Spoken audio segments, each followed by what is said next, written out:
Hey everybody, welcome back to the channel. It's game week. Going to be talking about the Northwestern game, what you can expect, break it down, keys to the game, all that, along with the Blackshirt and captain's announcement that you saw earlier this week. So I'm ready. Let's kick it off. Can't wait to dive in and talk about some football, and just can't wait to watch the game on Saturday. But let's talk about Northwestern, what you can expect, what you can anticipate from the team. They're going to start Ryan Helinski. You feel pretty good about that. It's a good matchup. He isn't a great quarterback. He isn't a top-tier quarterback. You weren't going to expect that from a Northwestern team, but the passing game is really sketchy. They returned their top producers on the wide receiver position, but none of them are of note.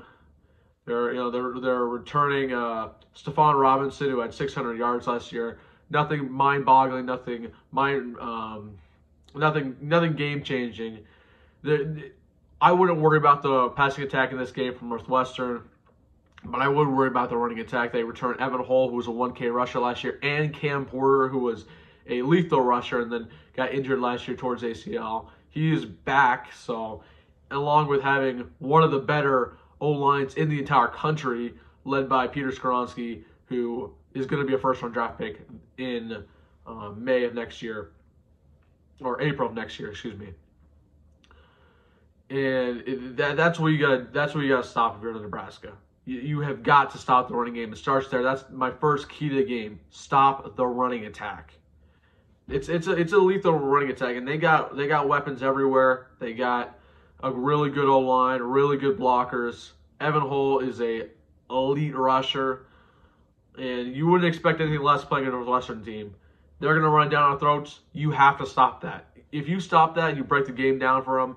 They have no choice but to rely on Helinski's arm, and that's not going to go their way, especially when our pass rush gets going. We talk about their defense. They returned a couple of guys, but they returned most notably Bryce Gallagher, linebacker, and their front seven's decent. Their best defensive lineman, definitely gonna butcher his name, but number 99, 4.4 sacks last year. I mean, nothing crazy. They don't have an elite edge rusher, but the front seven is not something to scoff at. It's not something to underestimate. It's not going to be the easiest thing in the world to stop, but you go and you look at the back four, you look at their defensive backs. That is the strength of their defense by far. They return two guys who are preseason All Big Ten nominees. These guys are something to be reckoned with. They got some guys. They got some guys for sure. AJ Hampton and Cameron Mitchell, I believe, are the two off the top of my head. And you have got to get the passing game going, but more importantly, you got to stop the running game, and you got to get your own running game going. Those are my two keys to the game to start off. Special teams wise, same old. My keys to the game is simple. You got to start the game off hot. I honestly think we're going to start with the ball. I think we're going to be aggressive. Get the running game going. Anthony Grant, he's going to be running back one. Get the running game going. All right? Because too many times have we failed to get the running game going. We relied too much on the arms of our quarterback, and the defense has just been lacking on the run game, and they're not expecting us to run. They're expecting us to pass every single time, and that's what we're going to do if we can't get the running game going. I know Mark Whipple's trying to air the ball out. This game especially, we can't do that. We got to start running the football. Anthony Grant, he's a guy who knows what he's doing in the backfield, whether he's going to be there, which I believe he will, or Gabe Irving might be the guy. And let's be real, our offensive line is a better rushing attack, run blocking O-line than pass blocking. But you run the ball, and then we can start airing the ball out with Casey Thompson and co. You got to stop the running attack, like I said. That is their main thing. That's what they're going to try to do. That's what Illinois did last year, if you remember most notably from the Illinois game. Illinois ran it down our throats. Week 0 ran it down our throats with Chase Brown. You cannot let that get going with Evan Hull and Cam Porter this year if you want to contain Northwestern and win this football game, hopefully comfortably. You don't want this game to go in the fourth quarter. Not in Ireland.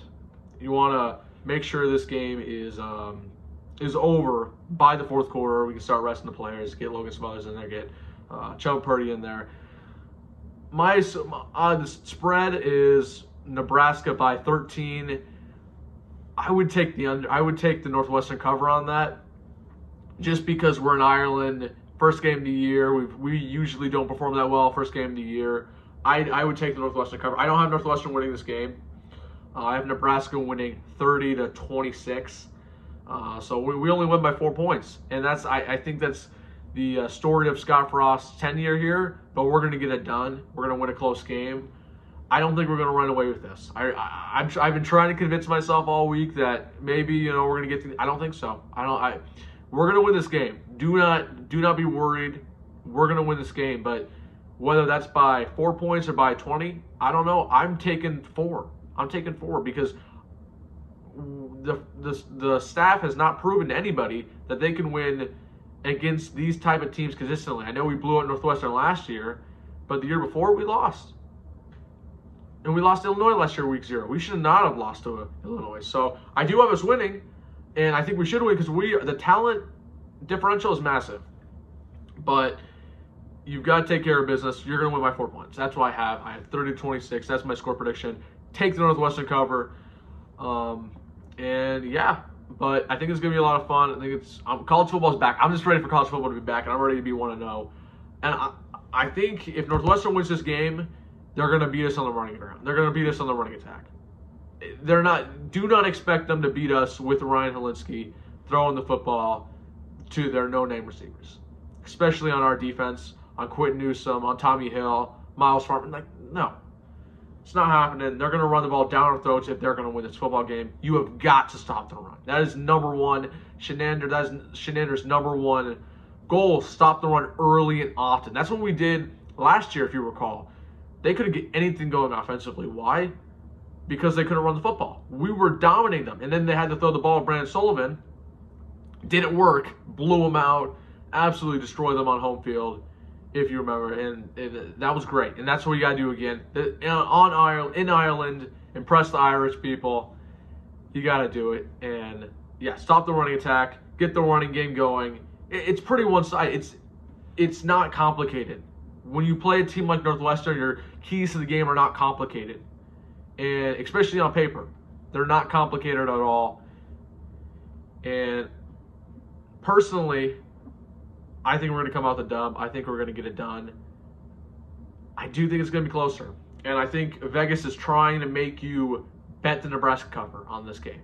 And they're trying to they're luring you into the fact that maybe Nebraska is going to blow them out like last year. I don't think that's going to happen. Truly, do you think that's going to happen? Have you been shown anything from Scott Frost over the last 4 years to make you think that Scott Frost is going to go to Ireland and beat Northwestern by more than 2 scores? I don't think so. So if I were better, I would take Northwestern covering. Feel pretty good about that. But again, Nebraska gets it done at the end of the day. And yeah, so that is my little short preview for the game. After the game, we'll have a post video talking about everything, talking about the keys to success or worst case scenario, keys to failure, and move on next week against North Dakota. So let's talk about captains. I had a video come out last, I want to say Thursday, talking about I would come out with a video talking about captains. I said that was going to come out last Saturday, and then captains got delayed, and then Blackshirts got delayed until the other day, so I just decided to loop them all into one video right here. And so the captains were really surprising. Really surprising. I got 2 of them right. I got Travis Vokalek and Garrett Nelson right. But I wrongly guessed Casey Thompson and Quentin Newsome to be the other 2. It ended up being Caleb Tanner and Nick Henrich. Nick Henrich wasn't too much of a surprise now that I really think about it, hindsight perspective here. But he's a leader. He's been here. He's a homegrown kid from Omaha, went to Burke High School. He fits all the qualifications. I guess I didn't really think about it.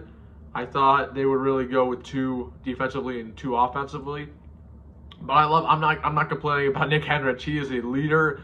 If you saw his interview after he was announced as captain, he said that him and Garrett Nelson shared a hug and tears after they found out that They were nominated captain. That's what you want to see. That's what you want to see. The passion that these guys have for the football program is unmatched.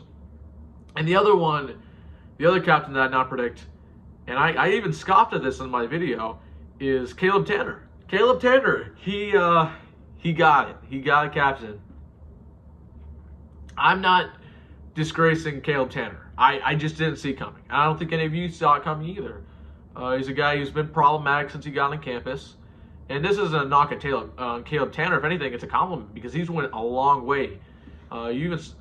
Scott Frost was saying he was a troublemaker when he got on campus. He was always late for something. He wasn't going to practice.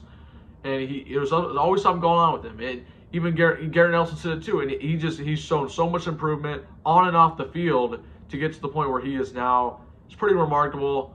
I'm happy for him. And to see him change into the leader he is now, and the fact that we have 3 defensive captains shows you the culture that our defense has morphed into under Shenander and under Scott Frost. So that is really awesome to see. I love that. I love to see stuff like that with Caleb Tanner because it shows you that guys like Caleb Tanner, guys who aren't always, leaders coming out of high school, guys who don't have it all figured out, can figure it out and have. And Caleb Tanner, he's locked in. He's ready to go. He's trying to make the league after this year.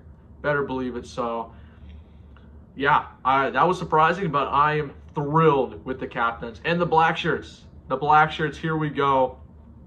So, Nick Henrich, Garrett Nelson, Caleb Tanner, obviously captains. They also received Blackshirts, along with Miles Farmer, Quentin Newsome, Luke Reimer, Ty Robinson, and the 2 surprises, I'd say, being Marcus Beaufort and Colton Feist. Instant analysis of these Blackshirts, I wasn't surprised by any of those except for the last 2. Marcus Beaufort and Colton Feist, especially Colton Feist, because again, not a knock on Colton Feist. I just didn't expect Colton Feist to get it. He has not recorded a tackle here. And really, when they said in their interview that they want to give Blackshirts to new players based on the fact that they haven't done anything in a Husker uniform yet, I thought that applied to guys like Colton Feist too, because Colton Feist has not produced here yet. And I read articles and everyone's talking about how Colton Feist is so improved and he's just a completely different player and he's gonna he's working his tail off every day, and I believe it. I really do. But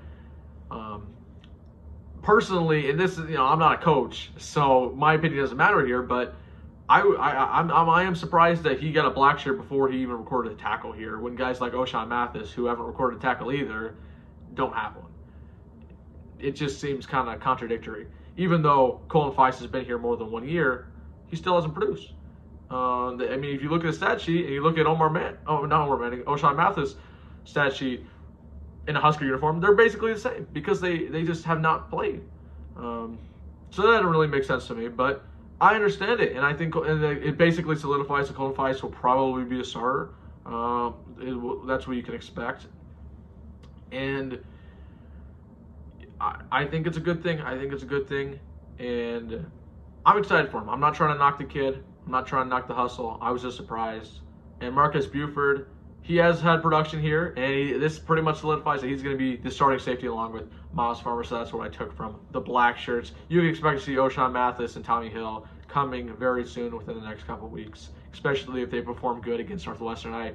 I don't doubt that they're going to get them their Blackshirts right away. So, yeah, there you go. There's my analysis of the captains and the Blackshirts. And the Northwestern game, I'm really excited for it. Saturday, man, it's going to be great. It's going to be a lot of fun. I'm nervous. The butterflies are setting in, but it's going to be a good time. Get the season off. We're going to start 1-0. We're going to be here after the game talking about it, breaking the game down, seeing what happened with Casey Thompson, the new additions, and hopefully discussing a victory in Ireland. And we'll begin to shift our focus going on in North Dakota and the other non-conference. And hopefully, ultimate goal, start 3-0 going into rivalry game against Oklahoma. That would be spectacular. So thank you guys all for watching. You can expect a video post-game here right on the channel breaking down everything. So look out for that. And thank you guys for watching, and good night.